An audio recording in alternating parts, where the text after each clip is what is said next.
Radha Madhava Kunja Bihari.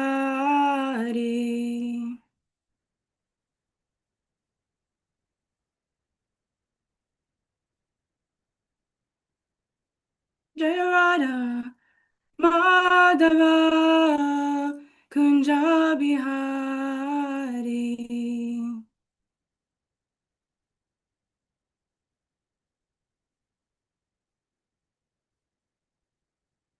Jaya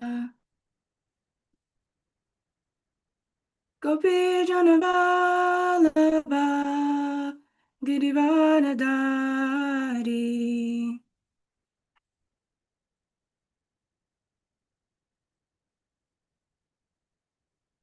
Jaya Gopi Janavalabha Girivardhari.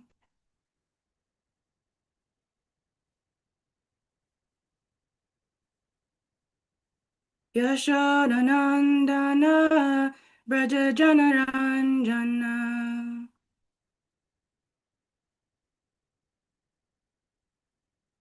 Yashodanandana Braja Janaranjana.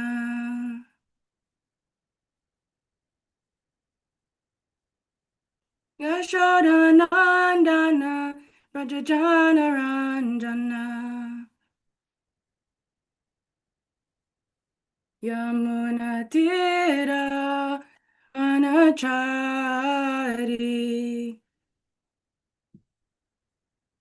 Yamunatira Vanachari. Jaya Radha Madhava Kunja Bihari.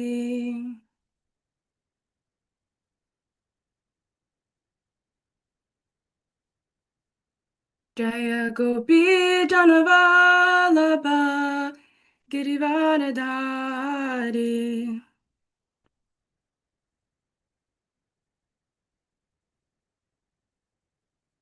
Yashodanandana Brajajanaranjana.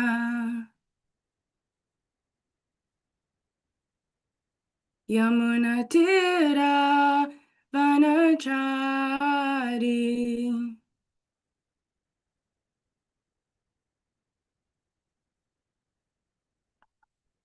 Hare Krishna, Hare Krishna, Krishna Krishna, Hare Hare, Hare Rama, Hare Rama, Rama Rama, Hare Hare.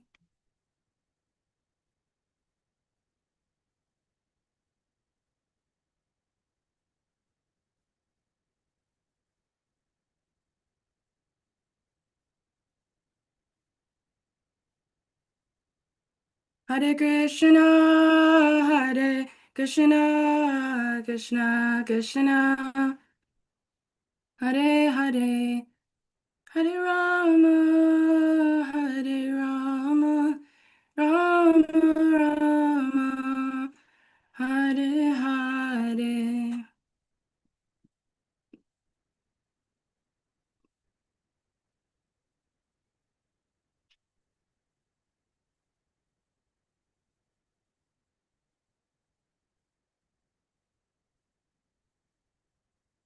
Hare Krishna, Hare Krishna, Krishna Krishna, Hare Hare, Hare Rama, Hare Rama, Rama Rama, Hare Hare.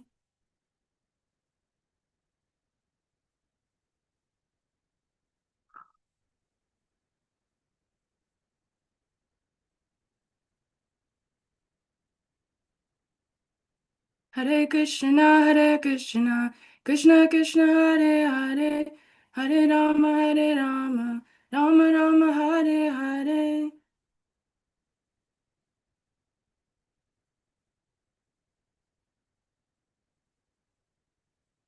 Hare Krishna, Krishna Krishna, Hare Hare, Hare Rama, Hare Rama, Rama Rama, Hare Hare.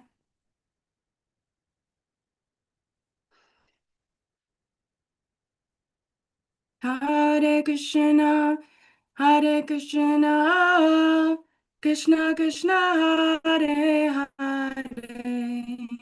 Hare Rama, Hare Rama, Rama Rama, Hare Hare.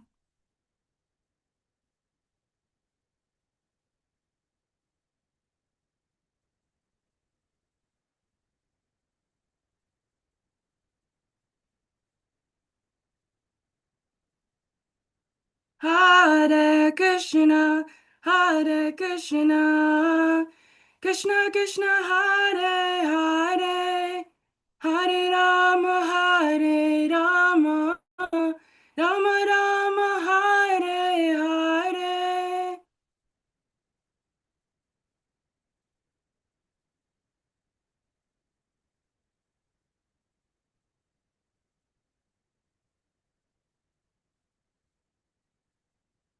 Hare Krishna, Hare Krishna, Krishna Krishna, Hare Hare, Hare Rama, Hare Rama, Rama Rama, Hare Hare.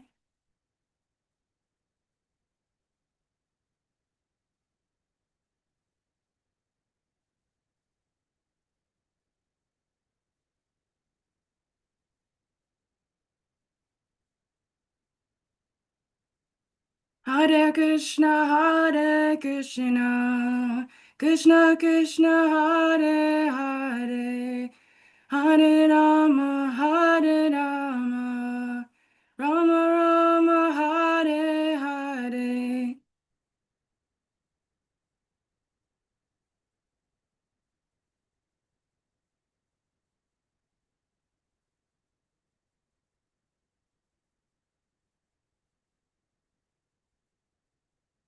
Jai Radha, Damodara Radha, Damodara Shri Radhe.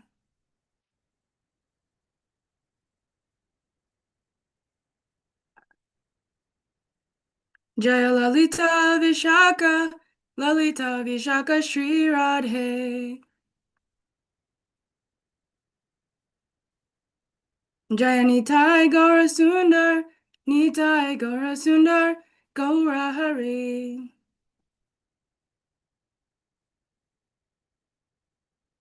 Jai Jaya Prabhupada, Prabhupada, Prabhupada, Jaya Srila Prabhupada.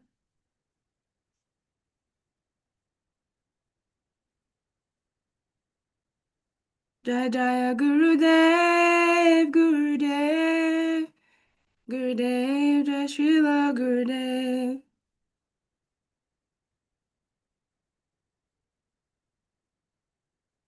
Nitai Gaura Haribo, Haribo, Haribo, Nitai Gaura Haribo.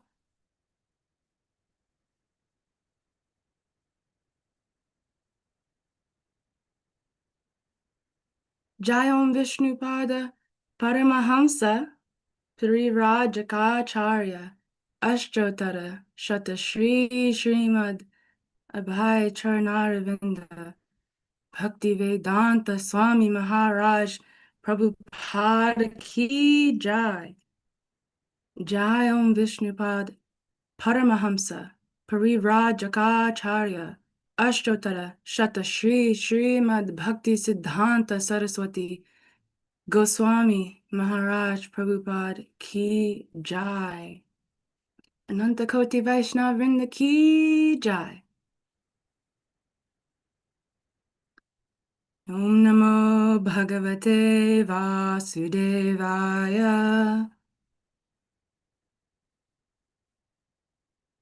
Om Namo Bhagavate Vasudevaya.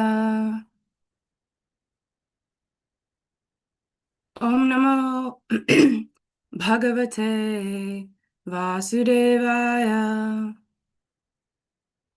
Narayanam namaskritya naram chaiva narottamam devim saraswatim vyasam tato jayamudirayat.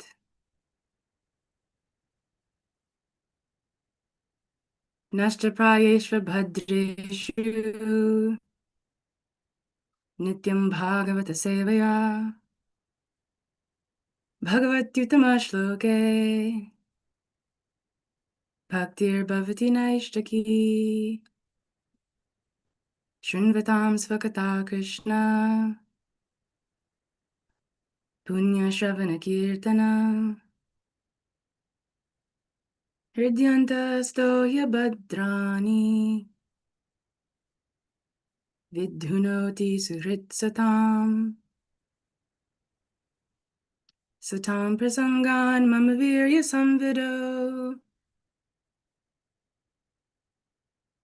bhavanti hritkarna rasayana kathaha tajjoshanarashvapavargavartmani shraddharatir bhaktir anukramishyati.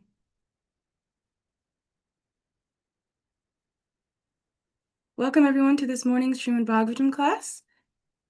We're very grateful to all be together this morning, glorifying the Supreme Personality of Godhead.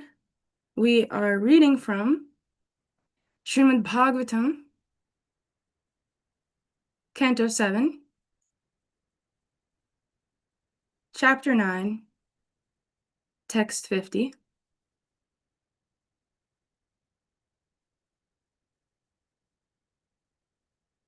It's the last prayer of Prahlad Maharaj.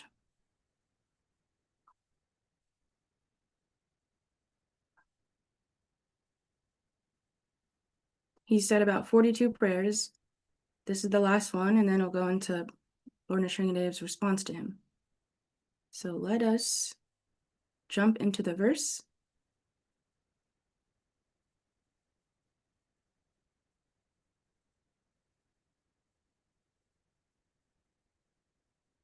I might have forgotten how to do this when I looked it up, but the meter I'll try. Tate Ritam Namastuti Karma Puja. I think it's from a Samhita. Wait, so how would that go? Tateratamma namastuti karma. Oh, sorry, I've got it wrong. Okay, Prabhu, you go. Tatteritama namastuti karma puja karma smritischaranayo shravanakatayam sangsevaya tvayi vineti sharangaya kim bhaktim jana paramahangsakatau labheta. Thank you very much. Tate Ritam Namastuti Karma Puja. Feel free to respond on your ends. Karma Smrtischaranayo Shravanam Katayam Samsevaya Tvayi Vineti Sharangaya Kim Bhaktim Jana Paramahamsa Gato Labheta Tatteritam Namastuti Karma Puja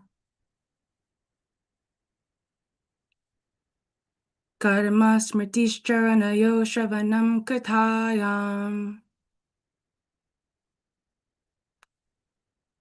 Samsevaya Tvayi Vineti Sharangaya Kim Bhaktim Jana Paramahamsa Gato Labheta Tateratamma Namastuti Karma Puja. Karma smrtischaranayo shravanam kathayam. Samsevaya tvayi vinetis shadangaya kim. Bhaktim jana paramaham sagato labheta. Please recite, anyone. Tate rahatam anama stuti. Sate rahatam anama stuti karma puja. Sarma smritishcharanayo shravanam katayam. Samsevayatra vineti sharangayakim. Bhaktim jana paramaham sagata labheta.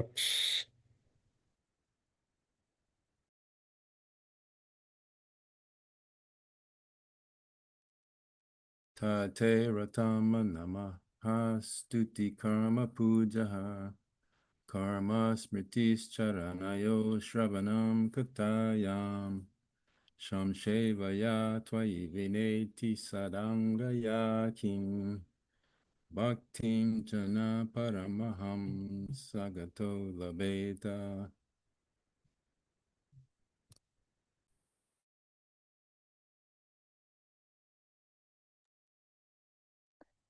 Tatterahattamanastuti karma pujaha. Karma smritischa nanayo shravanam katayam. Samsevaya tvayi vineti sarangaya kim.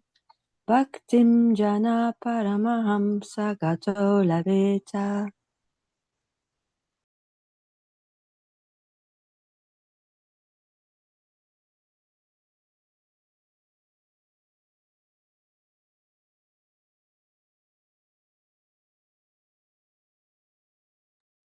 Anyone else?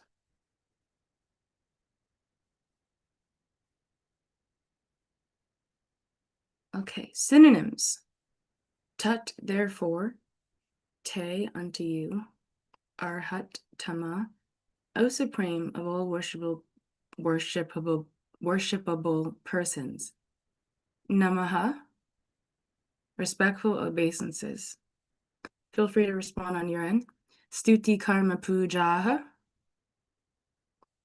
worshipping your lordship by offering prayers and other devotional activities. Karma, activities being dedicated to you. Smritihi, constant remembrance. Charanayoho, of your lotus feet. Shravanam, always hearing. Katayam, in topics about you. Samsevaya, such devotional service. Tvayi, unto you. Vina, without. Iti, thus. Shat angaya, having 6 different parts. Kim, how. Bhaktim, devotional service. Janaha, a person. Translation and purport by His Divine Grace, A.C. Bhaktivedanta Swami Srila Prabhupada Ki Jai. Therefore, this is Prahlad Maharaj speaking. Therefore, O Supreme Personality of Godhead, the best of all persons to whom prayers are offered, I offer my respectful obeisances unto you, because without rendering 6 kinds of devotional service unto you, offering prayers, dedicating all the results of activities, worshiping you, working on your behalf, always remembering your lotus feet, and hearing about your glories. Who can achieve that which is meant for Paramahamsas? Purport. The Vedas enjoin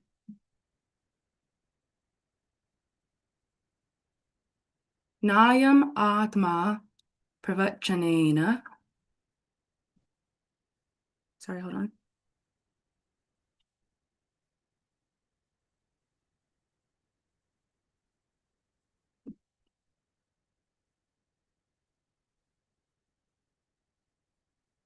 The Vedas enjoin Nayam Atma Pravachanena Labhyo Na Medhaya na Bahuna Shrutena.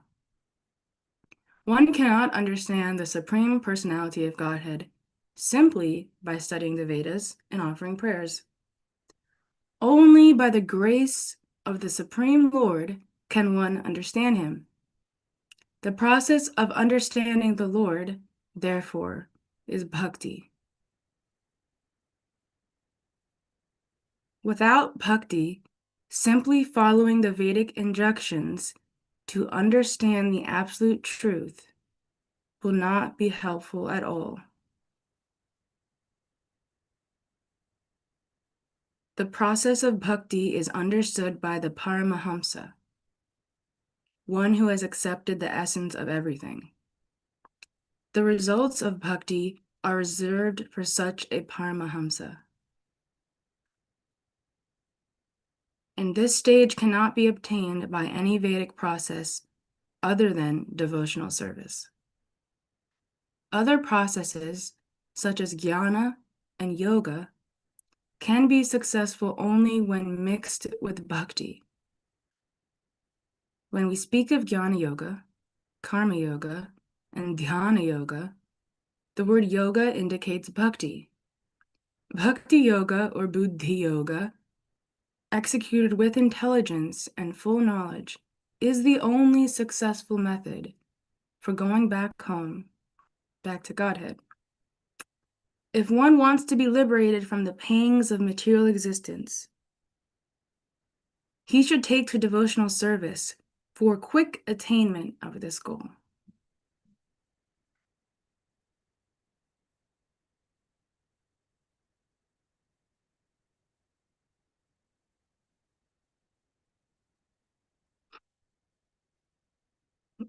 Please recite with me on your end. Om Agyanatama. Oh, sorry, 1 minute.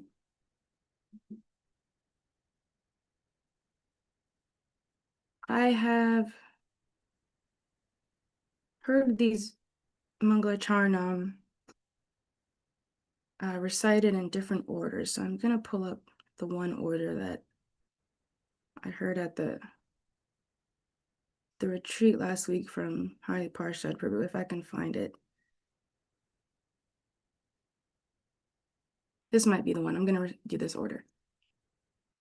Om Agyana Timirandhasya Gyananjana Shala Kaya Chakshurunmilitam Yena Tasmai Shri Guruve Namaha Shri Chaitanya Manobhishtam Stapitam Yena Bhutale Svayam Rupa Kadamahyam Dadati Svapadantikam Vandeham Shri Guru Shri Yuta Padakamalam Shri Gurun Vaishnavamscha Shri Rupam Sagrajatam Sahagana Raghunathanvitam Tam Sajivam Sadvaitam Savadhutam Parijana Sahitam Krishna Chaitanya Devam Shri Radha Krishna Padan Sahagana Lalita Shri Vishakhanvitam Shra Nama Om Vishnupadaya Krishna Preshtaya Bhutale Shrimate Bhakti Vedanta Swami Niti Namine Namaste Saraswate Deve Gauravani Pracharine Nirvishesha Shunyavadi Paschatya Deshatarine Namo Maha Vadanyaya Krishna Prema Pradayate Krishnaya Krishna Chaitanya Namne Gauratvise Namaha He Krishna Karuna Sindho Dinabandho Jagatpate Gopesha Gopika Kanta Radha Kanta Namostute Tamta Kanchana Gaurangi Radhe Vrindavaneshwari Vrishabhanu Sute Devi Pranamami Hari Priye Vancha Kalpatarubhyascha Kripa Sindhubhyeva cha Patitanam Pavanebhyo Vaishnavebhyo Namo Namaha Jai Shri Krishna Chaitanya Prabhu Nityananda Shri Advaita Gadadhara Shri Vasari Gaura Bhaktavinda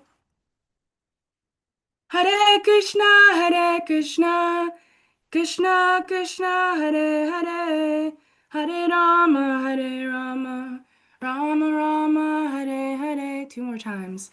Hare Krishna Krishna Krishna Hare Hare Hare Rama Rama Rama Hare Hare. Hare Krishna Krishna Krishna Hare Hare Hare Rama Rama Rama Hare Hare. Jai, I think I felt you guys chanting with me. All right, translation again. Therefore, O Supreme Personality of Godhead, the best of all persons to whom prayers are offered, I offer my respectful obeisances unto you, because without rendering 6 kinds of devotional service unto you, offering prayers, dedicating all the results of activities, worshiping you, working on your behalf, always remembering your lotus feet, and hearing about your glories, who can achieve that which is meant for the Paramahamsas? All right. So where we're at, I already mentioned. This is Prahlad's prayers pacifying Lord Nrsingadev. And we've gone through all of them. This is the last prayer he speaks, and then Lord Nrsingadev is going to respond in the next verses. So there's only 5 more verses, I believe, of this chapter, around 5 more. I think it ends on 55 verses. So today's verse is 50, and then the beginning of the chapter, it started with the demigods requesting Prahlad to appease the angry Lord, and then it went to the prayers of Prahlad Maharaj. And so I just want to talk about some of the prayers that we've seen over this prayer session by Prahlad Maharaj, and of course also talk about today's. So the translation, it's beautiful that Prahlad Maharaj says that the Supreme Personality of Godhead is the best of all persons to whom prayers are offered. It begs the question that, who else are prayers offered to? So sometimes people pray to the demigods, but ultimately they're subservient to the Supreme Personality of Godhead. So we're taught to pray to the Supreme Personality of Godhead. And they even encourage us to. Brahma, he tells us that the Supreme Lord Krishna is the Supreme, not that he is the Supreme. So Prahlad is offering his respectful obeisances unto the Lord, because without rendering 6 kinds of devotional service, then he lists them, who can achieve that which is meant for the Paramahamsas? So, what are these 6 kinds of devotional service Prahlad is mentioning? We're used to hearing 9 processes of devotional service listed. So here, as I've understood from the way Ramapad Maharaj presents this, is that this is just a different model, a different list that Prahlad Maharaj is giving that are important to achieve what is meant for the Paramahamsas. And I mean, if you really analyze it, you can see that 4 of the 6 are also listed in the 9 processes. And Ramapada Maharaj actually did pointed out like the personalities who exemplified each of these processes, which was a nice little meditation. So for Vandanam is Akrura, which is pretty special because a lot of the Gita Nagari retreat, Memorial Day retreat with Ramapad Swami and Hari Parshad Prabhu this year, that's streamed on His Holiness Ramapad Swami's YouTube channel, discussed the prayers of Akrura. That was Ramapad Maharaj's theme. The retreat was Krishna and Vraj, and then Hari Parshad Prabhu's theme was talking about Krishna's childhood pastimes. So hearing about the prayers of Akrura, going very deep into it, we got to see Akrura's anticipation to see Krishna. So he's traveling on his way to Vrindavan, and he's thinking about all the ways, like Krishna's going to, say, my dear uncle Akrura, and he's going to touch my head, and he's going to smile at me. And he's so ecstatic that he's going to get to see like Krishna's lotus feet. So we can also practice this anticipation. Like, for example, anticipation of Srimad Bhagavatam class or reading Srimad Bhagavatam on our own. Oh, wow, I'm going to get to touch the pages of the book, or I'm going to get to see the pages virtually. I'm going to get to hear the words of Krishna or the words of Krishna's devotees, going to get to hear transcendental sound vibration and offer my consciousness and attention towards Krishna, to please him. Because we heard in Bhagavatam 1.3.43, Krishna Svadhamo Bhagate. This is the literary incarnation of Krishna, who, after Krishna left the world, we had Bhagavatam. Krishna Svadhamo Bhagate. Dharma Jnana Dibi Saha. Kalo Nashta Drishamesha. Pura Narko Dunoditaha. This Bhagavat Purana, the Bhagavatam, is as brilliant as the sun, and has arisen just after the departure of Lord Krishna to his own abode, accompanied by religion, knowledge, etc. The persons who have lost their vision due to the dense darkness of ignorance in the age of Kali shall get light from this Purana. So, okay, I get to associate with the literary incarnation of Krishna. Oh, wow, what good fortune. So we can anticipate these experiences. Usually we're anticipating negative things to happen. So you can kind of transfer this tendency. Prahlad Anandaswami, His Holiness Prahlad Anandaswami was discussing this verse 7950. He discussed how we have so many anxieties that the mind will go through, but instead of thinking about so many of those anxieties, what if we used our mind for something else? So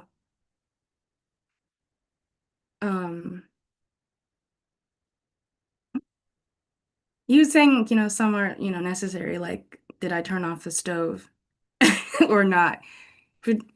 Yeah, because he was talking about something like this. Oh, he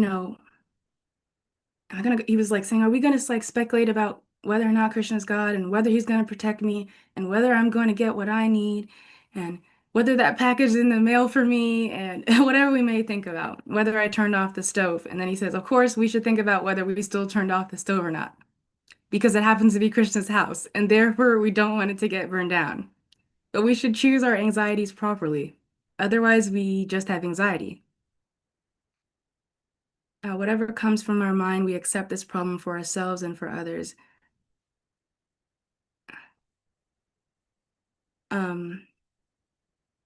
Sorry, I lost my place.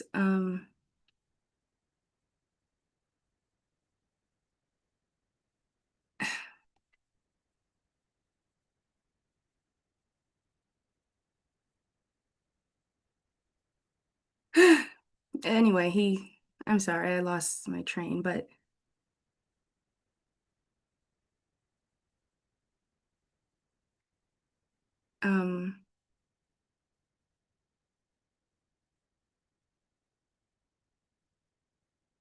Sorry, if I can come back and finish that point later, I will, but I don't. I can't finish that point right now, but oh, okay, here it was. So he was talking about giving up. Oh, because he was talking about even more of the different kinds of things we absorb ourselves in. Like he was saying that, well, actually, it's really interesting because one word he used was that some of these, let me see the part to start from.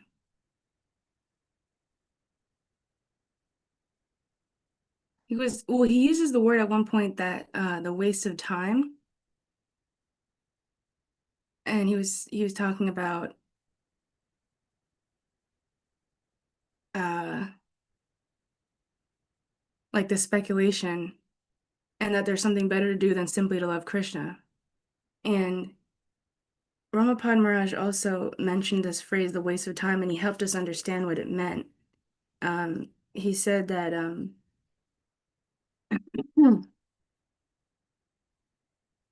when the word waste of time is used, all right, let me just see where I noted that down. He's basically saying, I'm sorry.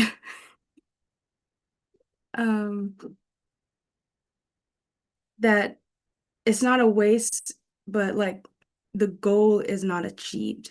Is like that's what is being meant. So he said like, quote, as Srila Prabhupada writes, it's a waste of time.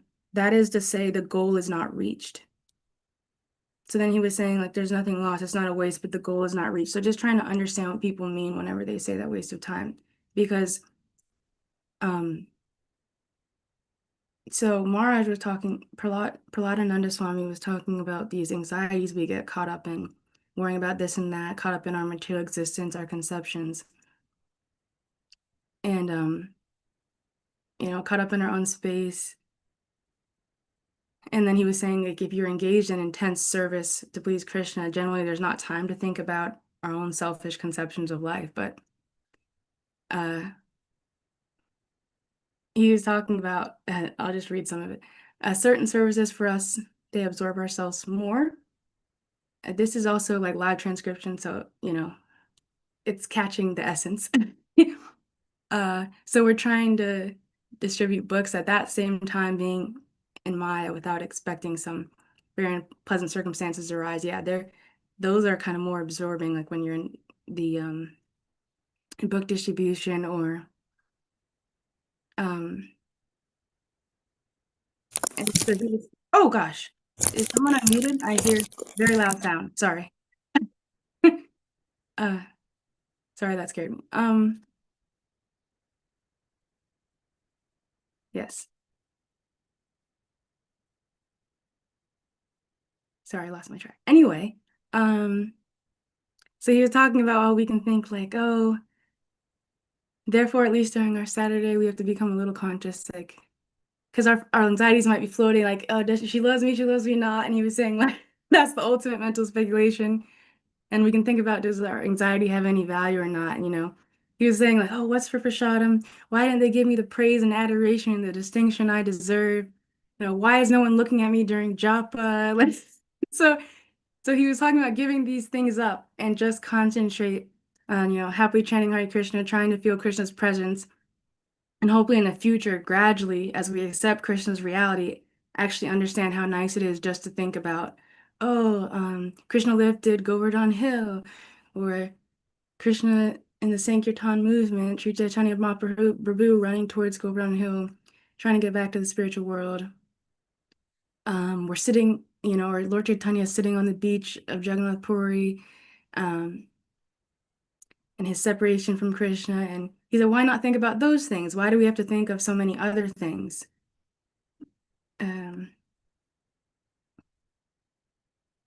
So it's just, anyway, I thought that was very applicable because of our mind is always absorbed in so many things that aren't Krishna and there are distractions from that. Like Prahlad Maharaj in one of his prayers in this 42 prayers, he says that when he says like about his embarrassment by his ever distracted senses. So, Prahlad is a pure Vaishnava. He's praying not only for himself, but the deliverance of all other living entities suffering in this material world, is the way Gauranga Prabhu puts it. But he's saying, like, oh, infallible Lord, my unsatisfied tongue pulls me to palatable dishes, my genitals pull me for sex, my skin pulls me to touch soft things, my belly wants to eat more, my ear is attracted to mundane music, my sense of smell pulls in another way, my restless eyes want to see scenes of sense gratification, and my active senses are attracted elsewhere. So basically, there's so much absorption, and Prahlad is, he's concerned for these fallen souls who are dealing with all of this, and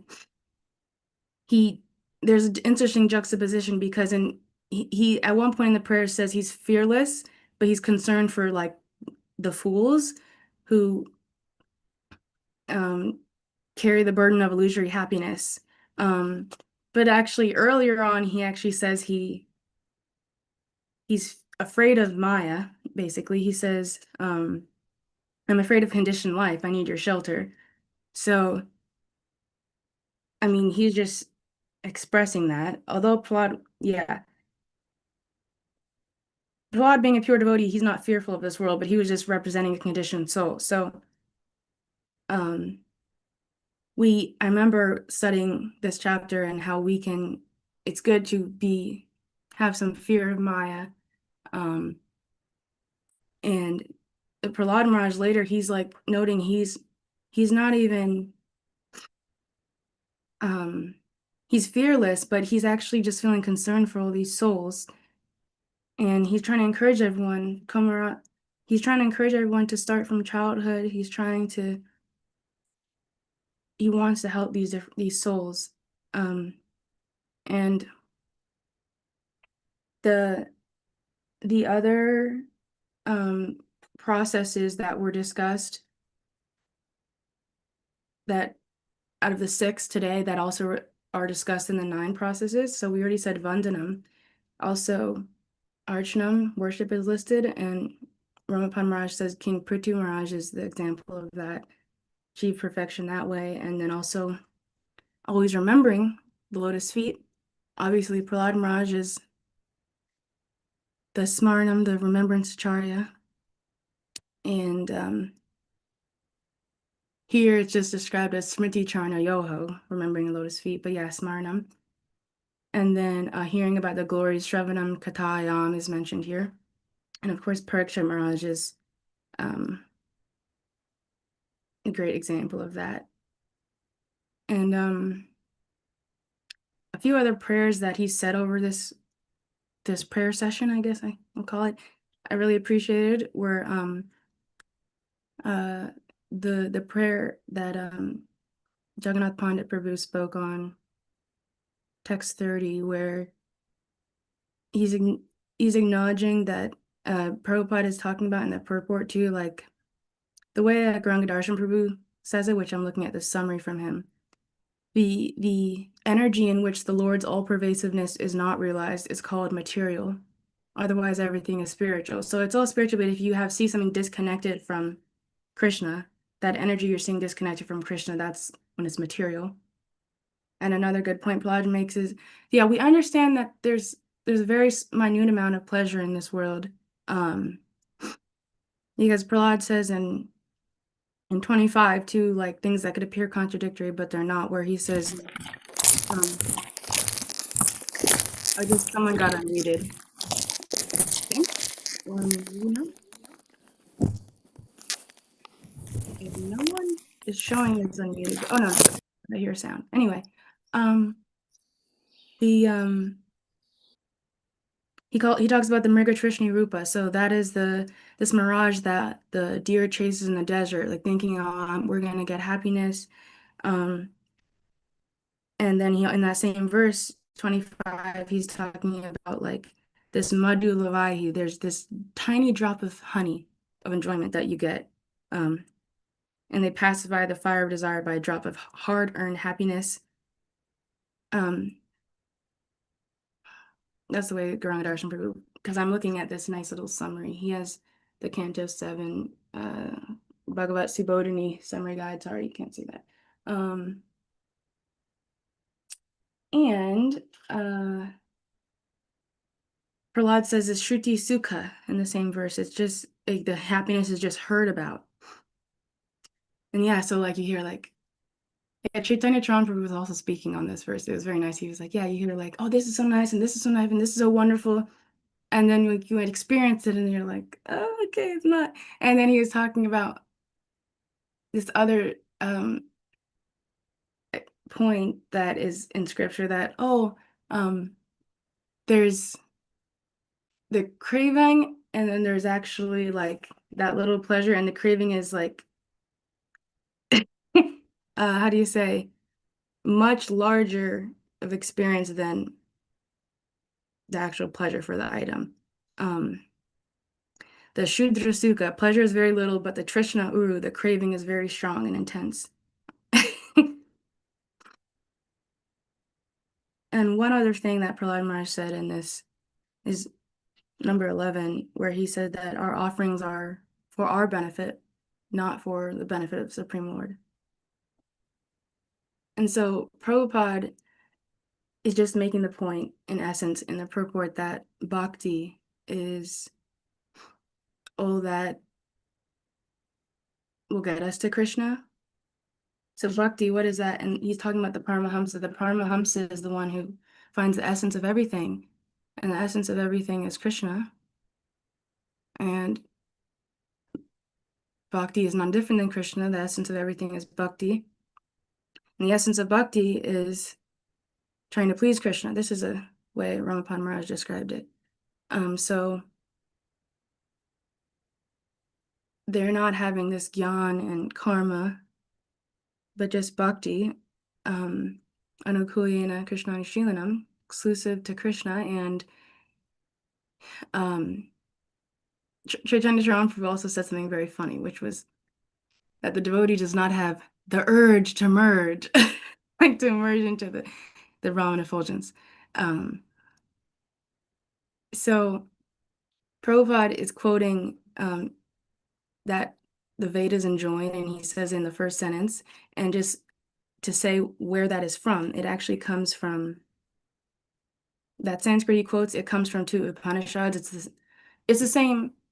It's listed the same way in both Upanishads, but it's found in both of them, in each of them.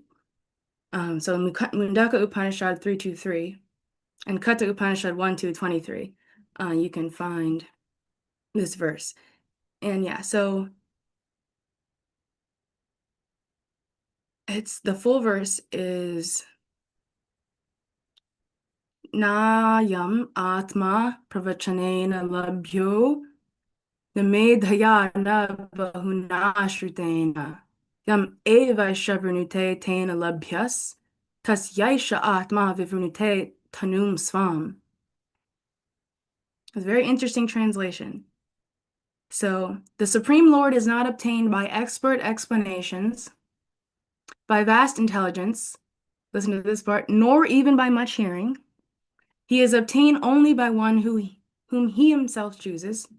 To such a person, he manifests his own form. So yeah, we might notice this, that the Lord is not attained even by much hearing. So obviously we're encouraged to hear a lot in Krishna consciousness, but yeah, Ramapada Maharaj was just helping us understand that it's basically like we need the bhakti there, is just what my takeaway was. It's not like just doing these simple tasks. Like there's the behaviors he was saying, which are important. We don't ignore those, like ringing the bell or, offering the incense, but the essence, the behaviors and those are not the essence. The procedures are not the essence, but the bhakti, the activities of the bhakti is the essence. And these activities of bhakti, they're meant to awaken the bhakti. But yes. Yeah. And of course, we have to serve this Paramahamsa who knows the essence of everything. And Guru is always very important. Even, in these prayers that you see Prahlad Maharaj exemplifying that acknowledgement where he's, saying he, by the grace of Narada Muni, he's acknowledging his Guru. So these Paramahamsas, like Prahlad Maharaj, we follow them and we try to serve them and try to understand that it's not just the contact with Krishna, it's the contact of the consciousness with Krishna, is the way Chaitanya Charan Prabhu put it. So it's like, it's not that we just barge into the DD room and take contact with Krishna, but it's our consciousness connecting with him. Anyway, those are just some points from this, beautiful section. Yeah, there's this Maya Sukaya, this illusory happiness. So I just say that the way it's worded is for verse 25, the happiness of this material world is insubstantial. So the way Chaitanya Charan Prabhu put it is that there's a very small amount of happiness, that madhu lavai, that drop of happiness, but the thing is our perception of it, we think it's a much greater quantity, and that's that illusion, that mirage, like, oh, there's so much happiness when, that's the illusion that Prahlad Maharaj is bringing out. And then, but Prahlad, he's concerned with the fools. And the way Chaitanya Charan Prabhu put it, like it says Vimuda in one of these prayers. And he said there's Mudha, which is a fool. And then there's Vimudha. Like V is like an intensifier. So there's Vimuda. And he said it's an empowered fool. Just like, so he was saying, like, okay, what's an empowered fool? So a foolish person, I'll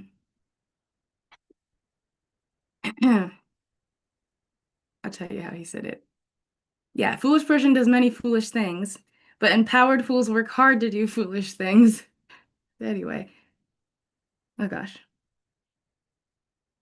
Like he was giving an example, like someone getting like an engineering degree, working 15 years for it, and they're doing hard work, and yeah, okay, like you get acknowledgement. Yeah, you did really hard work, and okay. But then he was saying, well, imagine if like that engineering degree they work hard, and actually for an engineering degree that's only valid for a period of 1 month. And he was saying, then it's like, oh, that's so fruitful. So he was saying like, we work hard, but in an intelligent and fruitful way. So that's like what Srila Prabhupada was saying, like when you say it's a waste of time, like the goal isn't reached. Anyway, so I think I'll stop here and hear from the smart devotees on here. Hear what they have to say. On here, we hear from the devotees. So I'll open up for any realizations, comments, questions, corrections.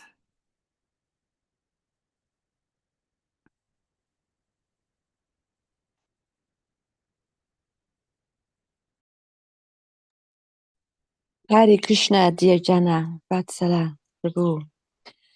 Thank you for your wonderful class. And talking about smart people, actually, I was just thinking you are the smartest being, so young and already having such great realization in Krishna consciousness, being so dedicated, so enthusiastic. I just appreciate you so much, and keep it up. That's my comment for today. Thank you so much. Hare Krishna. All glories to Srila Prabhupada. Thank you for that blessing. Just need the prayers of the Vaishnavas, and I'm just reflecting all the beautiful Vaishnavas that I've been around. If you see anything good in me, it's because of the grace of the Guru, and anything bad in me, that's mine, that's my fault. That's the way Hari Prasad Prabhu, he wrote a self-composed verse where he said, okay, anything good in the talk, it belongs to my Guru, doesn't belong to me, and then my faults, those belong to me. But it's nice you took the time to glorify a devotee. And you are very, very inspiring. Just seeing the devotion in which you do your activities, whether it's on the altar or singing or making garlands or associating with the devotees. So thank you very much. Jai Hare Krishna, Janavatsala. Thank you for your class. I appreciate how you take the time to read and listen to so many different Vaishnavas who are sharing on the verse, because it gives so many nice perspectives, and then you bring your nice understanding of everything. And two things I'm going to take home from this class today. First, I really like the point, I think you said, His Holiness Prahladananda Maharaj said this, that we think there's something better to do than love Krishna. And I really, really like that phrase. So as I'm going about my day, I'm like, okay, Chintamani, do you think this is better to do than love Krishna? And of course, there's practical things we have to do, right? But it's in being mindful of how much I engage in those other things that are necessary for functioning versus reading or things like that. And the other point when you said we should choose our anxieties carefully. So I'm also going to do some self-monitoring, like, okay, you're feeling anxiety about something, Chintamani. Is this an anxiety you really want to choose of the like 50 you could have today? So I really thank you for the very nice practical points in your inspiration and offering your classes. Jai, Hare Krishna. Thank you for that beautiful sharing, bringing our consciousness back to that main point. Like, okay, simply, well, I'm trying to, yeah, something better to do than simply to love Krishna. I'm trying to see if I can tell you the reference.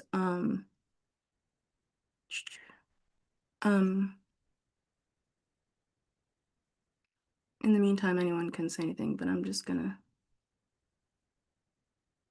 look at that. Hare Krishna.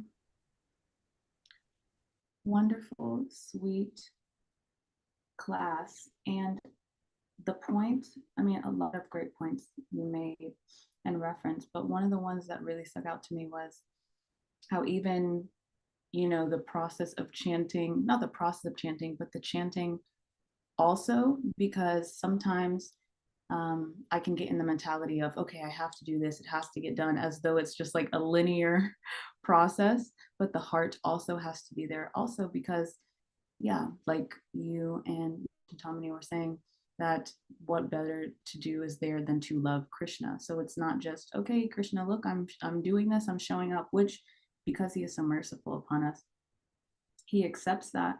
But really, it's not just saying, hey, honey, I'm home, I did this and I did that and that's done. I mean, they might be okay with it, but after some years, it's like, okay, you're just like marking off this list, but where's the mood? Where's the relishment of love? Where is the affection that grows as we continue to engage with each other? And in this case, being chanting Krishna's name. So not so mechanical and not trying to just, oh, go, let me get this done because I have to do other things in my day and whatever the case may be, but really sitting and taking that time. And I was listening to a lecture by Hari Parshad Prabhu, and he gave some suggestions on chanting. And one of them was taking the time to sit and do them when you have quality time to do so. So sometimes I can think, okay, it's best to do it in the morning, I do it in the morning, which, I mean, is true, but also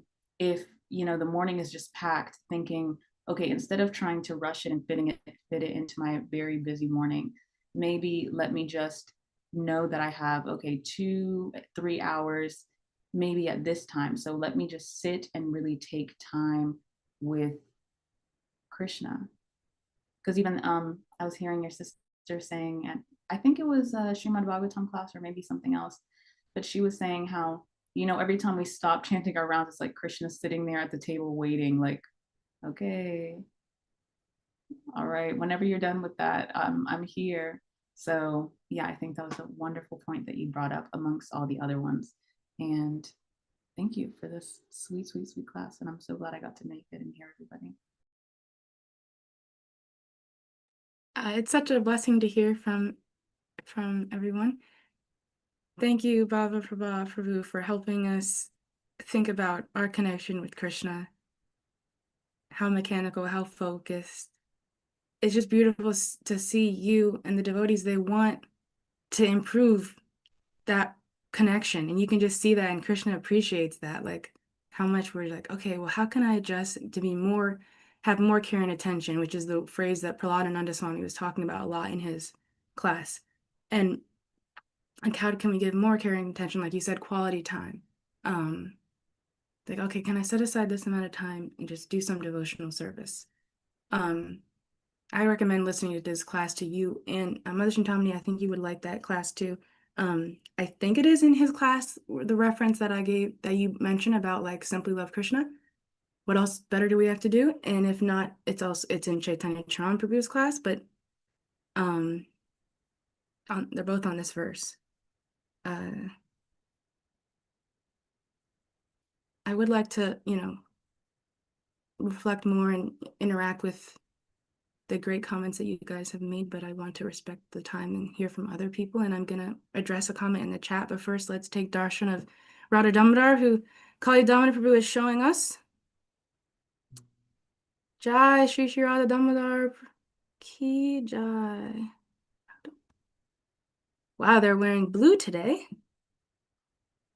Govindam Adi Purusham Tamaham Bhajami.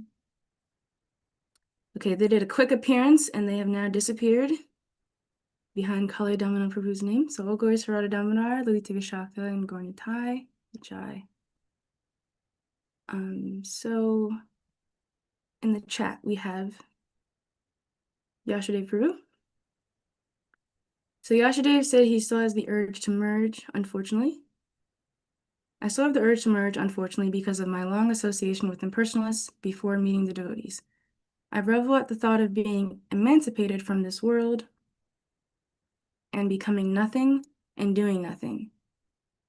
Somehow or other, love of Krishna and Krishna's service is gradually awakening in the heart, but I'm still attached to the idea of selfish liberation. How can I finally annihilate this lingering desire to be free from all desire? That is such a beautiful question and reflection. Honestly, I was like wondering if someone's gonna like reflect on that, because whenever I said like, the devotee doesn't have the desire to the urge to merge, I was thinking like, we're using the phrase like the devotee, like just kind of like a general statement. And I was like, I think I also have the urge to merge, like whether I'm like directly like, I'm not directly like trying to like, I want to go into the into the Brahman effulgence. Like it's not like a direct thought, but I think you're touching on the point that's like there's that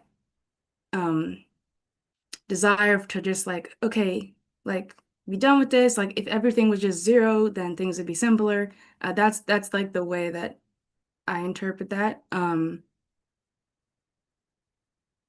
Like we're blessed that we have the association of Krishna's devotees and we're trying to do Krishna consciousness, but there still is that like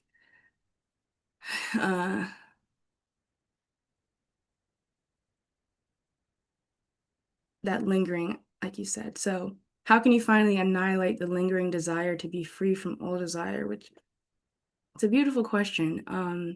Whenever I was starting this class, I was reciting the prayers to Bhagavatam as we always do, and I was paying attention to how the statement is that Krishna cleanses all material desires from the heart, from one who has developed the urge to hear his messages. So that is particularly from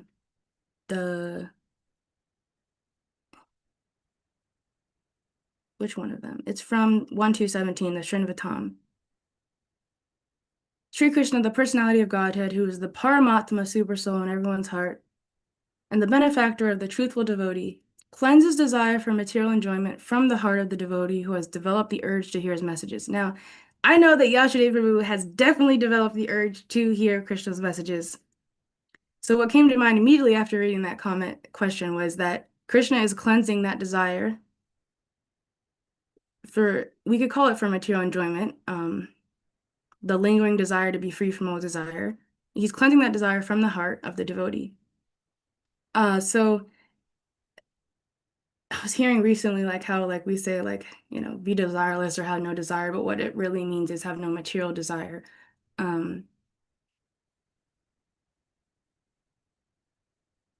which makes sense that like we have that desire, right, to be free from all desire because naturally we know like, oh, I just need to be free from material desires and be and have spiritual desire because that is my real connection with Krishna. So we're not like it's foreign to be having all these material desires. So of course, like we can say like, oh, we can try to understand the validity there of like, I have this desire to be free from all material desire. Like try to see it like that. Like, oh, the issue is the material desire. Like, or the like the material anxiety is the issue, not the spiritual anxiety. Okay, so actually, when I was listening to Prahladananda Maharaj's class on this verse, lo and behold, whose voice comes up asking a question? The one and only, our dear Anandini Lalita Devidasi, and your wife. And she was asking a question that I feel like the answer from Maharaj can be discussed in this connection with your question. So this is really exciting. Let's see if we can pull this up here. So basically, she was kind of saying, it was a really interesting question, which it was the last part of the class, the last question and the end of the class, and she was talking about whenever like trying to chant japa, there's kind of like this, I don't know, like there's this like desire to have pleasure from that and like taste the nectar, you know, and like she was saying it feels egoistic or it's not very spiritual to think like that is what she was wondering, and like to want to enjoy the holy name, but then she sees that like the acharyas, they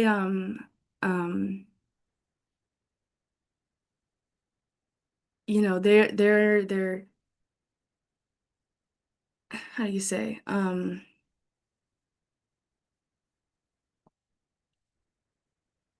in their bhajans, like they pray to Krishna, they want to experience the nectar, and they're like begging for the nectar. So she doesn't know if it's right to have that attitude. And then Mirage, right after she said that attitude, he said, to want to be happy. And he said, this is what he said. Yes, well, if you're not going to be happy by loving Krishna, there's no other way of becoming happy. But of course, being in anxiety about becoming happy, it's not the best way of becoming happy. Better to be happy in chanting Hare Krishna, and then we'll get all the happiness we're looking for. He was saying that there's transcendental anxiety, but we're probably not, you know, chanting, we're probably not on that level, but like we're the intense separation of, yeah, we might just more feel like intense separation from something we like.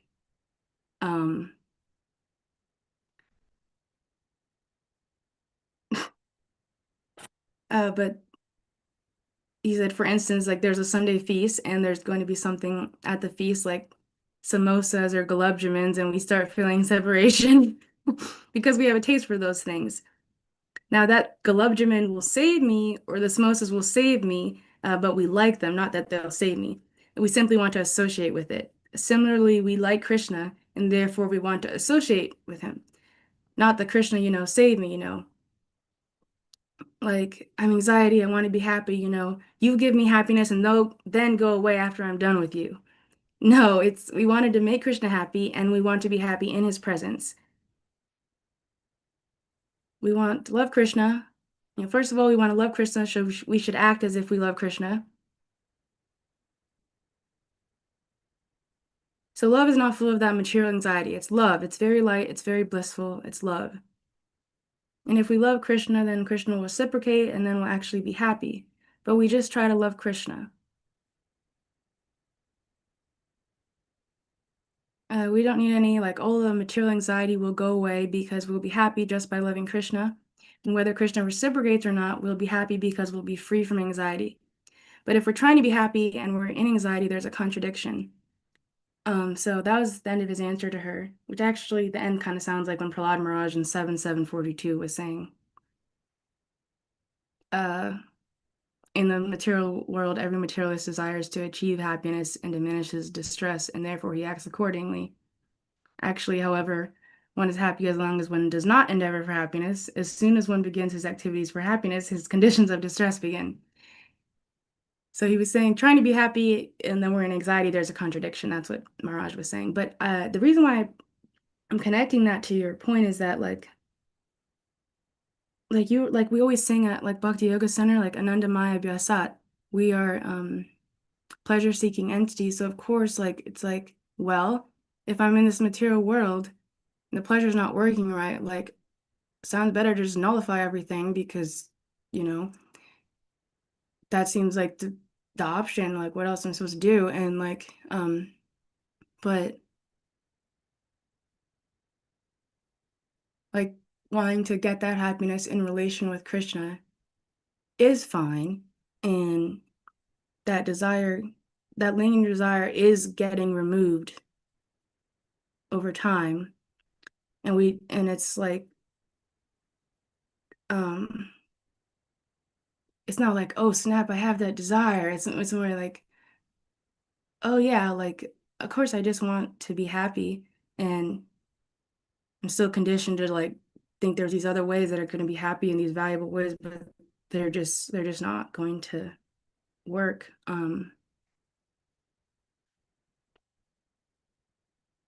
So yeah, because in some of these classes they were talking about like anxiety and material anxiety and transcendental anxiety.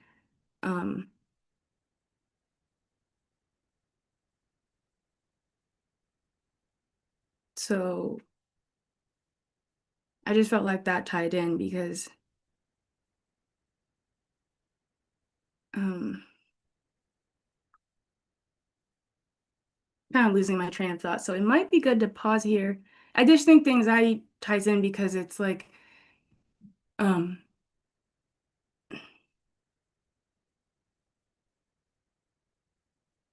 okay, we want to be free from anxiety and get to the place of Vaikuntha where there's no anxiety, but we want to like there's this transcendental anxiety we feel, and that means that Krishna's in the center. But if like it's about my stuff that I'm anxious about, then okay, it's like I'm in the center, and then things are more stressful. Okay, I'm going to see, does that answer your question? Would you like to hear more, and in what direction would you like to hear it? And what is your reflection, if you want to share on the answer? And let's see what Janeshri Mataji has to say. Or You've given me much to think about, Janavatsalji. I think that the impersonalist urge for liberation is very selfish and actually kind of pathetic. But at the same time, it's intelligent to want to be free from the suffering of material existence. But it's just like, what did Prabhupada give some analogy? Like you have maybe some other devotee, you have a headache, so you slit your throat and die. Like that's the solution. But I appreciate I appreciate your insights as always, and your tens of thousands of shlokas. Hare Krishna.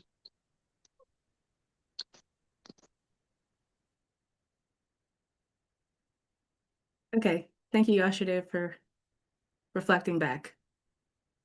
We can both think about this more because that's age-old issue. Let's see if Mother Janeshri Prabhu has anything to add on this point or on a different point. Hare Krishna Prabhu. On that point, Yashadev Prabhu's question, it's interesting because I used to think like this too when I came in contact with the bhakti process. I was thinking, oh, now I can be free from anxieties and I can be peaceful. And a very wonderful devotee gave a class one time on this particular topic, and he said, if we're looking just for peace, we're in the wrong movement, because and even one of the mission statements of Gita Nagari is to create a hospital for the heart. Now, if we we understand that in the spiritual world there's also anxiety, but it's spiritual anxiety. Like Mother Yashoda is always in anxiety.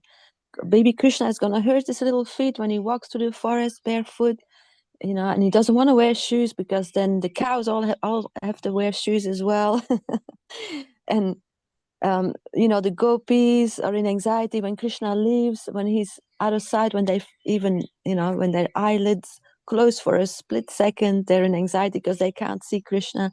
and Srimati Radharani is in anxiety when she's not with her beloved Krishna. So there's a lot of anxiety in the spiritual world, and but it's it's transcendental anxiety, and it's all meant to bring us closer to Krishna. So anyway, I just wanted to bring that up. I thought that was such a wonderful point that this devotee made about wanting to be peaceful. We're in the wrong movement. We're in the movement. It's all about heart churning, and yeah, and we all have that tendency because we're in an impersonal. The world is geared towards impersonalism more and more as Kali Yuga progresses. So we're so fortunate to have come in contact with these teachings, and yes, we have to go against the grain, against the stream of impersonalism, and it's a constant effort. But Prabhupada has given us the perfect process. We just have to stick to the narrow path. Thank you, Prabhu. Hare Krishna.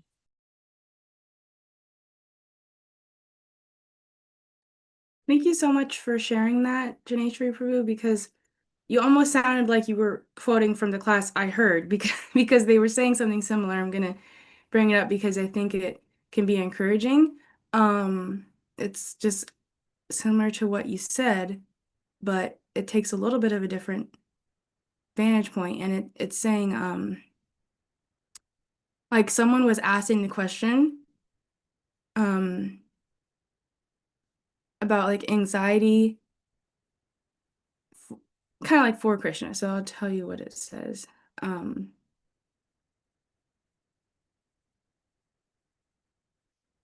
his question was on anxiety, and he said, well,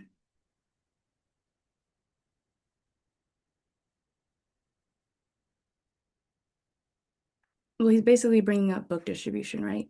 So he's saying, okay, well, oh, actually, I also have to share this other point. So hold on a second. But basically, yeah, like devotees do have anxiety in their service. For example, like if you're thinking about how to expand book distribution or how to, raise money for a project at the temple or something. And like he was saying, like, is that in the mode of passion or like what's that? And the answer was that kind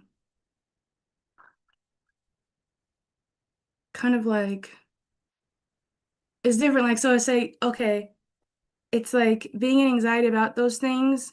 If you're like in anxiety, like, oh no, like, what am I gonna get from this? And if I'm successful, I'll get praise, and if I'm unsuccessful, I'll get criticized. But if it's just anxiety, like to spread Krishna consciousness for the welfare of others, that's spiritual anxiety. But we add some other anxiety into it, like for our own personal prestige or profit or adoration or distinction. It's also spiritual anxiety mixed with material anxiety. So that's called the karma mishra bhakti or jnana mishra bhakti or different types of mishra bhakti. So we're going to be in anxiety because that's the nature of existence. Like, and then he started going into like what you said, when the Yashoda was in anxiety. Oh, how will Krishna grow up? He'll become a good devotee. He'll be healthy. And he won't get harmed by the birds or the monkeys or fall down. Like, it's exactly what you said. But it just goes to that point. This was a question to Prahladananda Swami. It was the one out of two questions. The second one was Anandini's question. So I think that's very helpful because he's just kind of really clearly explaining, like, bhakti that's mixed, and because it kind of relates to this purport too, because there's like jnana and karma, and then there's just like bhakti, like straight up bhakti. And honestly, there's a really helpful point that Chaitanya Charan Prabhu said I should share here, because he was talking about like when you analyze emotions, because someone was talking about like kind of how to deal with like the different emotions that come. And he was kind of like saying that the analysis should have a point to it. So like you can do three things, which is like you find out the origin, then you find out, what strengthens that and what weakens it.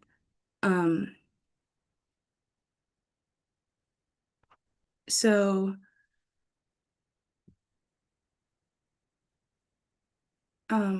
I guess, yeah, you could just take that and apply it to different like situations. Anyway, feel like there's a way to connect this, but right now, yeah, but he was just saying like, yeah, like sometimes it's not enough just to analyze them, like, you know, how to actually overcome those undesirable emotions. So he was saying there's three things, like I said, like how it grows. He said how it strengthens it. And so he was saying it's not just analysis, like, okay, this happened and this happened, this is how it happened. But like, how did that happen? Did I do something wrong at the time? Like he said, because it's like what strength do they have? Do they have like guns? Do they have like is there like some smoke screen I can do to like fight them? You can think, okay, where did the emotion come from? Like find a specific stimuli and then try to create some distance so we avoid that. So he gave the example of like temptations and alcoholics, and then they say like don't go to the bar, don't keep alcohol with you. And if you want to meet with friends, meet with them somewhere that's not the bar. So like don't go to those places that would strengthen and then we can find out where the desire comes from and then try to avoid those situations. And like we might not be able to avoid them completely, but we can minimize their exposure. Yeah, so that's like the origin, and then how can they get strong? Certain times, certain stimuli cannot be avoided, but we can find out what makes them strong. So he was giving the example like maybe when I'm alone or when I'm bored or when I find that somebody has spoken something which hurts me. And then when I'm hurt at that time, I become more vulnerable to say certain emotions or certain temptations. And then I thought, okay, this is a situation and I'm weak, and at that time, something's strong. So you think, okay, this is how that temptation comes, this is how it becomes strong, and I found out how can I weaken it? That means, okay, I just start doing something physical, or do I like, oh, like how can I take my thoughts away from here? Maybe like, oh, chant Hare Krishna, listen to a kirtan, recite a verse, um, go see the deities, like, so how can I take my thoughts from there and get them somewhere else? And by this, you can like weaken. So just kind of like use equipping tools like that. So then the analysis of things has some point. Because if you don't do this kind of analysis, we may just fall in the same trap again and again. But anyway, I think that's just helpful in terms of, I mean, as devotees, I feel like we are analyzing a lot and picking things apart sometimes. Like, so I just feel like it could be helpful. Like, how can we do this productively? So, because he was saying an example, like you might be like, oh yeah, I always overeat and I overeat and I oversleep. I just do that. Oh, okay, well, do we need to put an alarm or like, you know, see how it grows, how it can be weakened, and then we can prevent those relapses.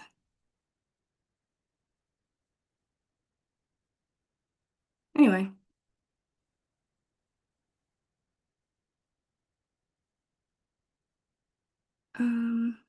Hopefully some of that was helpful. I thank the devotees for all their, what's it called?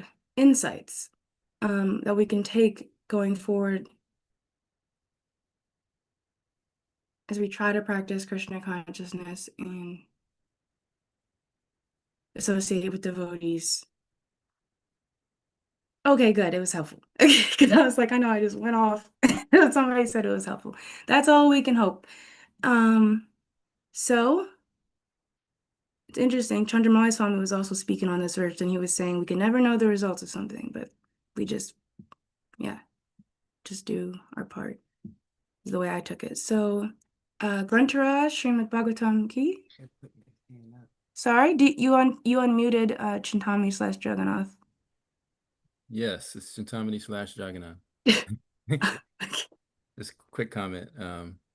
Thank you for the wonderful depth of analysis from the questions, and also I appreciated the comments by Janeshri and others, and Chintamani.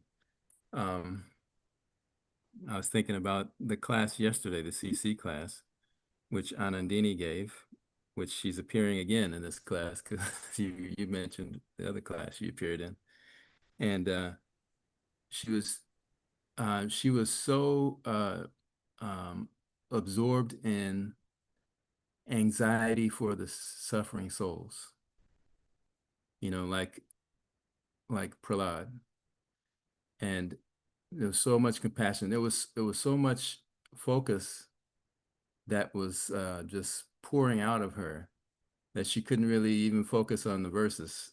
That she was it was just, it was just pouring out, and before you know it, it was the time was past. So I was just appreciating that. And one of the things she said, and I'm paraphrasing, she said, yeah, sometimes we're warriors, but we need to be warriors, and if we do worry, don't worry for ourselves, worry for others, and then be a warrior and do something for them and try to help people in the most profound way, which is, to help us realize who we are in connection with Krishna. Thanks again for the wonderful class. Hare Krishna.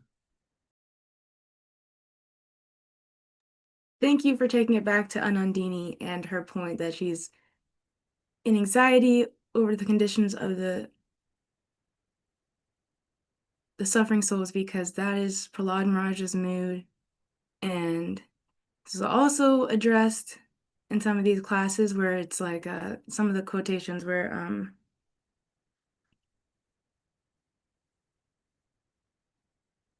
like that spiritual anxiety about our situation in the material world, whether or not we're enjoying or suffering, that's called material anxiety. So devotional service has to be free from those. But like Krishna has like that worry about like having that worry about the living entities trapped in the material world and wanting to relieve their anxiety. That's, well, from what I understood, that's like the transcendental anxiety. Okay, so that's like the way you can translate your anxiety into something better. But if we ourselves are bound up saying about the like in anxiety, like about misconceptions of identifying ourselves with the gross and subtle body, and if we can't be free of anxiety and chant Hare Krishna, then it's very difficult to get anyone else to do that.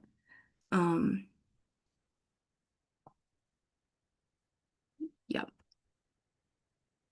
There was just something really encouraging that I would wish to like take away and like end this class with, that was inside of the notes and something I heard about, but I don't know where it is, but Janavatsala Prabhu, yes. echoing what your father just said, made me remember a past time that we had with Gurudev when we were traveling with him and we were in Israel. We would always still have a morning program. And one morning after singing or while singing the Nrsimhadev prayers, I noticed that Bhakti Tirtha Maharaj was crying. And I didn't ask him then, but when we got back to the States, I asked him, why he was crying. And he said, and this is what Jagannath Pandit just reminded me of in terms of what Anandini said. He said, Srila Prabhupada showed me all the people that were suffering. And I don't think it's any secret that, or we know that people are really, really suffering today in this world, period. And rather than, as Nandini says, focus on, our material inconveniences that we have, we should really be focused on other people, who are suffering, and see how we can try to alleviate their suffering. And of course, Krishna consciousness is one way to do that.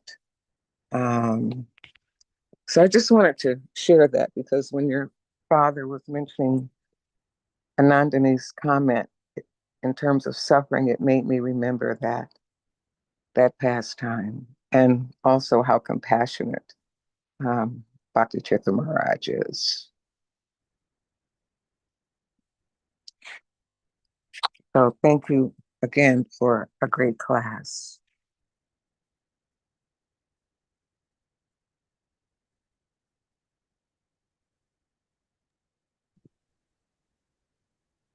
Thank you. It's nice to just continue to hear about these devotees who are concerned about the suffering of others. I think like you said, we can get concerned about our own anxieties. I think one that I struggle with is like an anxiety about how I can't figure out how to, like how I can't.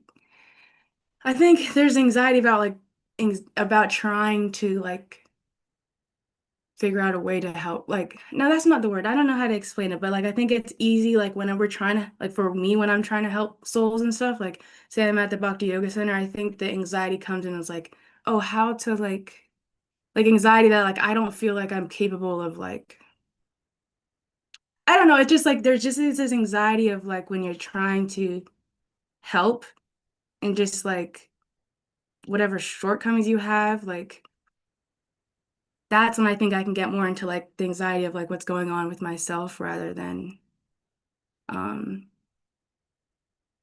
like the power of the holy name or whatever. Like, okay, well they just heard the kirtan, not like I remember this one time at the Bhakti Yoga Center is like I'll get a little vulnerable here. Like someone I was like trying to like help give them Krishna consciousness and I was like showing them the Gita and I remember then that they had been coming for some weeks and stuff sometimes and then I remember they didn't come the next week and it's like you can make up a story like oh no, it's because of me. I like did something wrong and like disturbed them in their practice Krishna, which is all stories.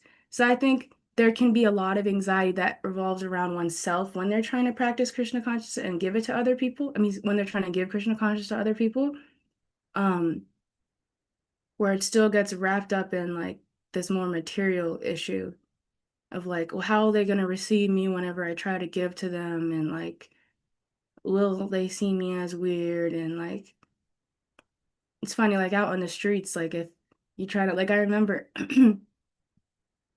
like my mind not me my mind is concerned about things like oh yeah like well what would they think of me and like um but in the bigger scheme of things uh will I ever see that person again and even though I want to be make sure like I represent like the parampara properly and like I don't want to even give a bad taste um like um I'm going to interrupt you for a moment or for a second. Maharaj was always big on asking us to just do the best that we can, right? And actually, our behavior and how we represent in the community is an example, right? And a lot of times our preaching doesn't have to be even verbal. It's just how we treat people, how we interact with people, how kind we are to people, and not really wanting to give, but doing the best that we can in terms of showing up for that person, but also not being attached to the results, right? So we just do the best we can, remembering Gurudev's 4 principles of community living, you know, consider the person that we love the most and treat everyone with that same attention and care, but not really be attached to the results of that. And in our heart, we know in our hearts when we've done the best that we could, or the best, or the best that we can. So I just wanted to share that with you. thank you so much for sharing and maybe Mother Lily Kishore Prabhu is going to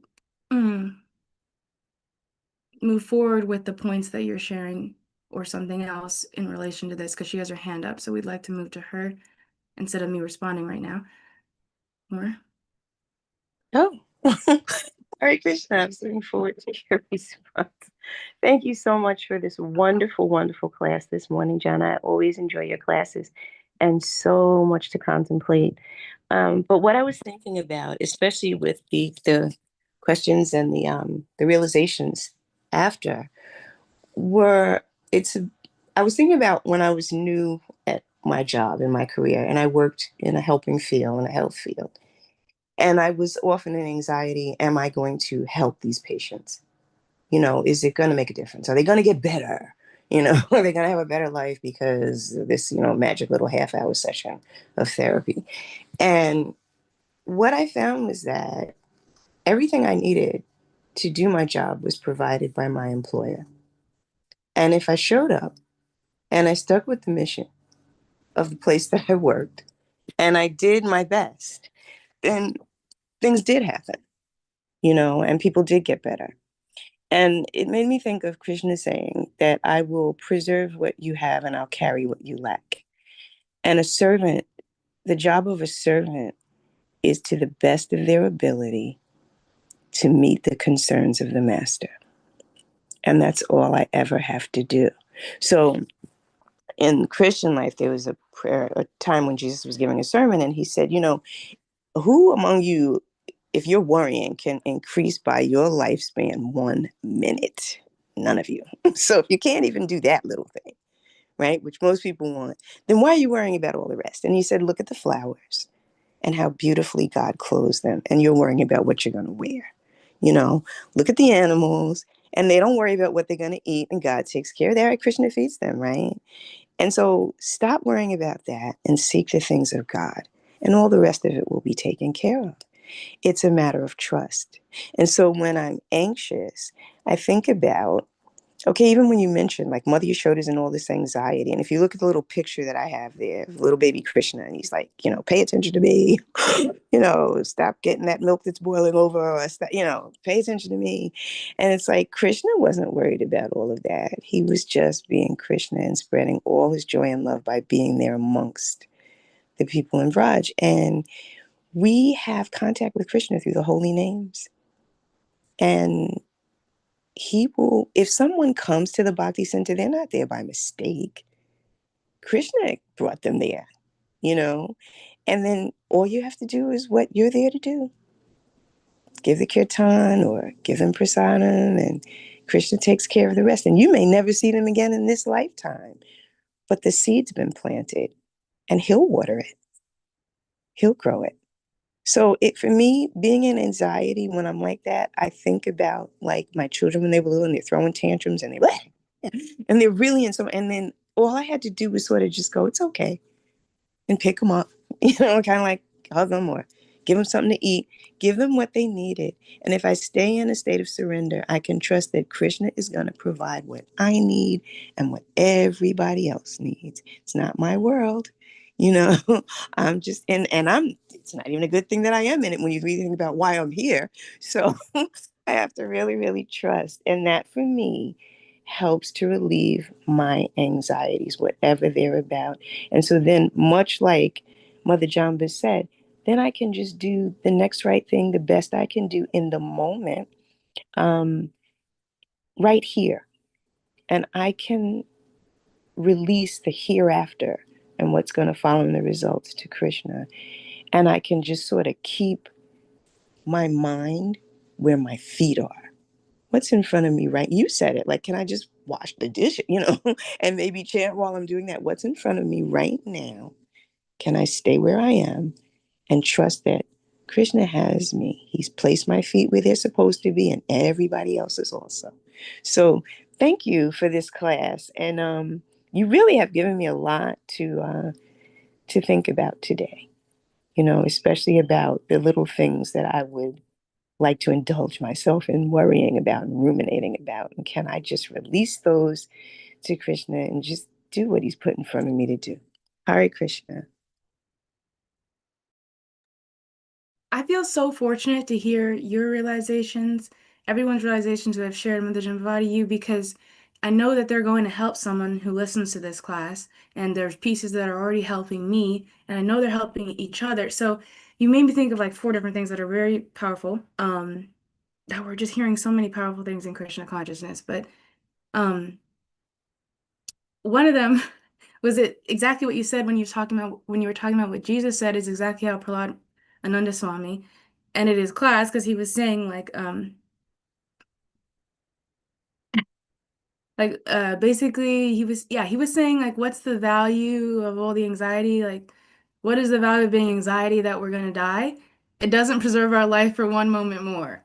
This is what you were sharing. Like, I'm going to die, I'm going to die. Yeah, you're going to die. It's true. That's one thing you got right. Uh,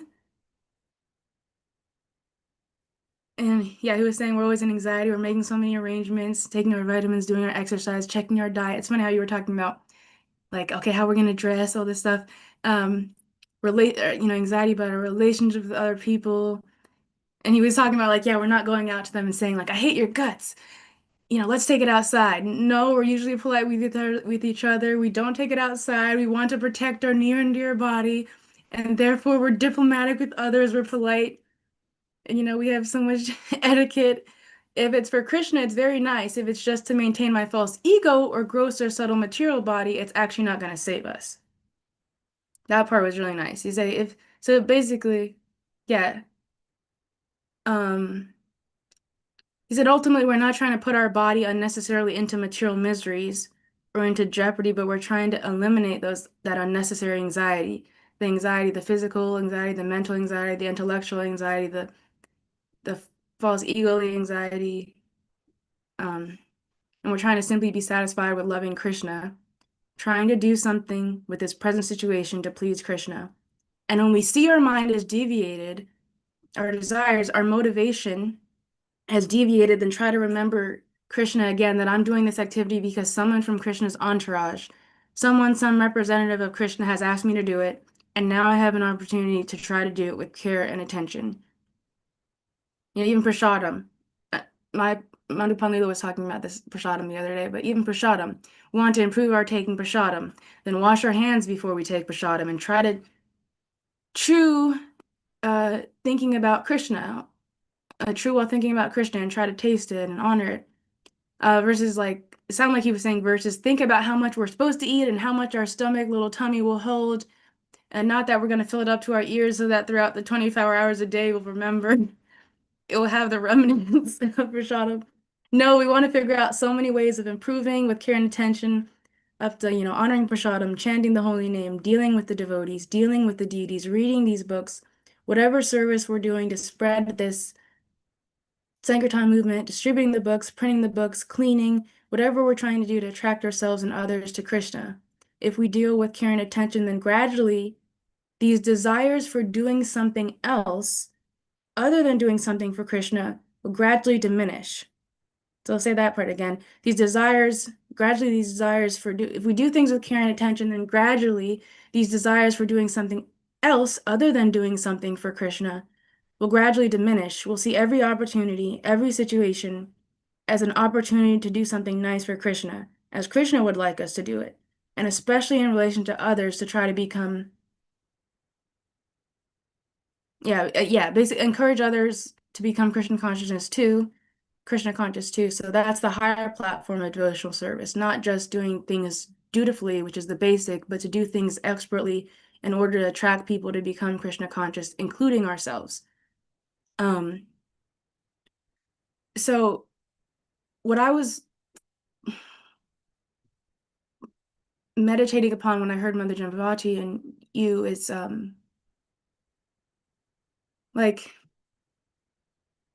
Chaitanya Charan Prabhu said in the class I listened to that, oh yeah, like basically we can if we have some gifts from Krishna, the good thing is to be grateful for them. So he was talking in response to some devotee, and he was saying how we need some confidence to do our services.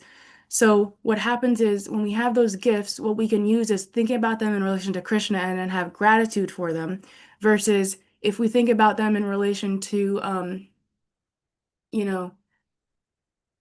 like others, we might feel like, okay, like I am superior to that person who doesn't have this gift, and we think like some other person's gift and like, oh, I'm inferior because I don't have this. Now everybody has their different gifts from Krishna, and just having that gratitude when you think about them in relation to Krishna rather than everyone else, that's whenever you can connect it into like, say we're doing devotional service, we can be grateful for those gifts and the way we have what we can use rather than focus on the comparison between ourselves and other people.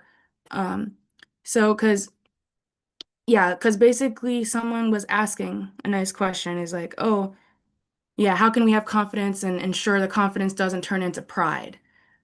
So he was just explaining, yeah. So there's the recognition that Krishna has given different gifts to different people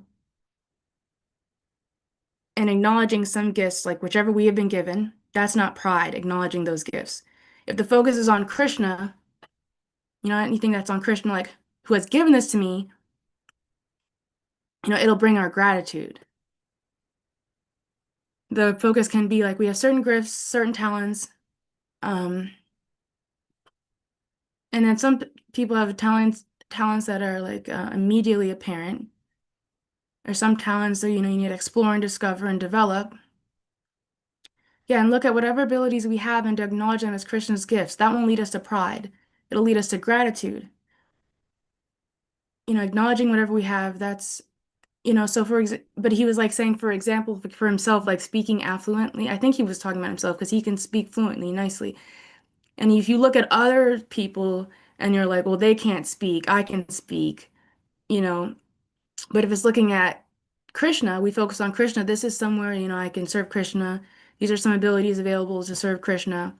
When our vision is on the world, not on Krishna, that's the part. When our vision is on the world, not on Krishna. When our vision is on the world, not on Krishna, if we see that I have something more than others, and if I see that others have something more than me, then I become inferior. I develop inferiority complex. But then if I see I have something more than others, basically you feel superior. So in both cases, the problem is we are just focusing on ourselves and others. But instead, if you focus on Krishna, the awareness of our abilities does not lead to pride. It gives us the confidence to serve Krishna.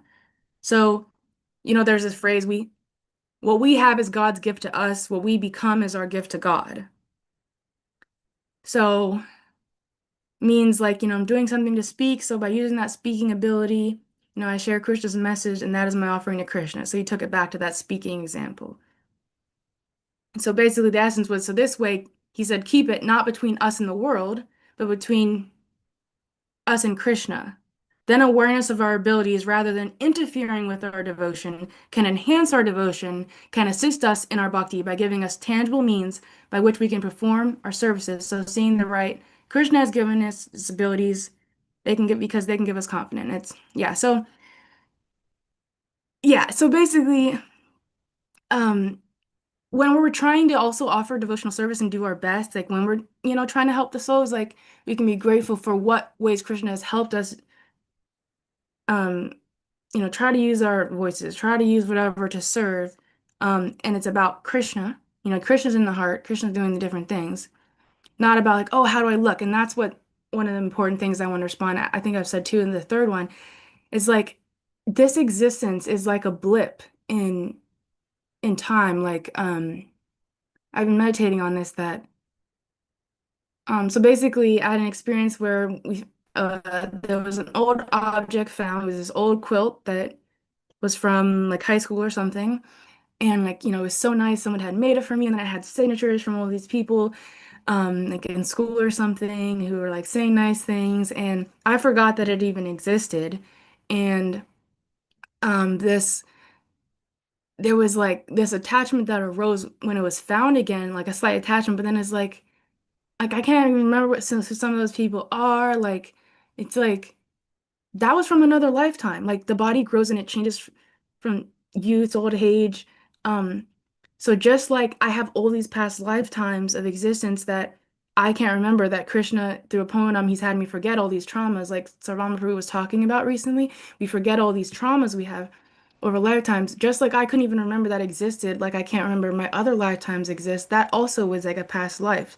So all these things were, oh, I'm worried about like how I'm gonna be perceived when I like practice devotional service out in the open or something like this.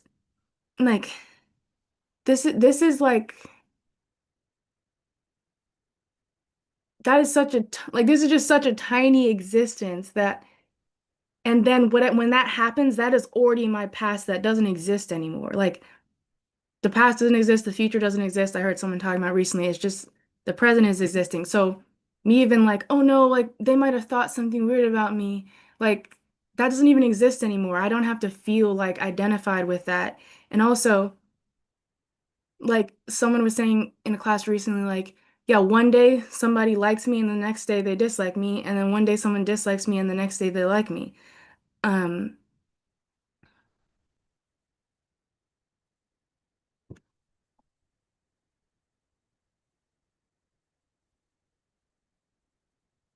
and finally, the fourth thing.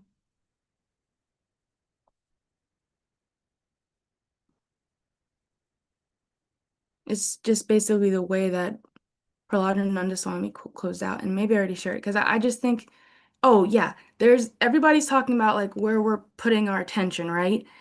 And our different tasks. So Hari Prasad Prabhu has this pretty interesting quote that I think we'll all like. So I'll just say this quote. Actually very accurate. Okay, ready? So the gradual approach. This is from Subhashita Haravali of Hari Kavi, verse 536. I'll say the Sanskrit and then the translation. Shatam vihaya bhoktavyam sahasram snanamacharet laksham vihaya datavyam kotim tyaktva harim bhajet. Translation. Giving up hundreds of other tasks, one should eat at a proper time. Giving up thousands of other tasks, one should take bath at a proper time. Giving up hundreds of thousands of other tasks, one should give suitable charity. And giving up tens of millions of other tasks, one should perform bhakti of Sri Hari. So this just highlights like every moment we have like thousands of tasks like you could choose to do, or like thousands of ways you could bring your thoughts to. But it's like, whoa, out of all this fluff in my head, okay, like what if I chant Hare Krishna because that's the solution to everything? Really? Is it like that simple? Like Chaitanya Chamaprabhu was talking about like when you're at a feast and there's all these preparations and you're like, and then like you see someone getting like you're looking at like the sweet rice and you're like, okay, I'm gonna be getting that. And then you see someone they're going for this other item and you're like, oh, interesting, like okay, and you like they're a culinary person, they know what they're talking about, like maybe I should try that item. So like that bhakti item, or maybe the bhakti seems like more simple, like oh these other things seem much more valuable, but actually like I want what he's having, like that bhakti seems nice, like oh wow, like hmm like novel, maybe I should try chanting Hare Krishna.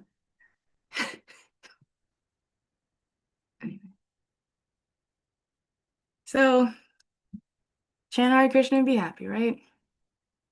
Well, thank you, devotees, for all the wisdom.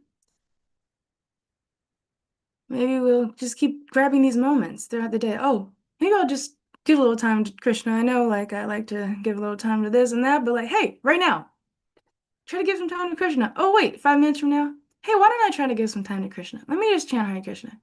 Hare Krishna, Hare Krishna, Krishna Krishna, Hare Hare. Hare Rama, Rama Rama, Hare Hare. So, dear devotees, I think we can probably end here. Maybe we could all chant Hare Krishna together. On your ends, I'll chant on my end. Hare Krishna, Krishna Krishna, Hare Hare. Hare Hare. Hare Hare Rama, Ram, Hare Ram, Rama Rama, Hare Hare Hare. Hare.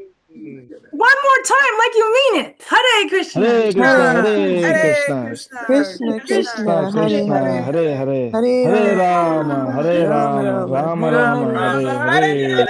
Hare. No, really, like this is the last time. Like maybe you thought you had another chance. No, this is the last time you get to chant.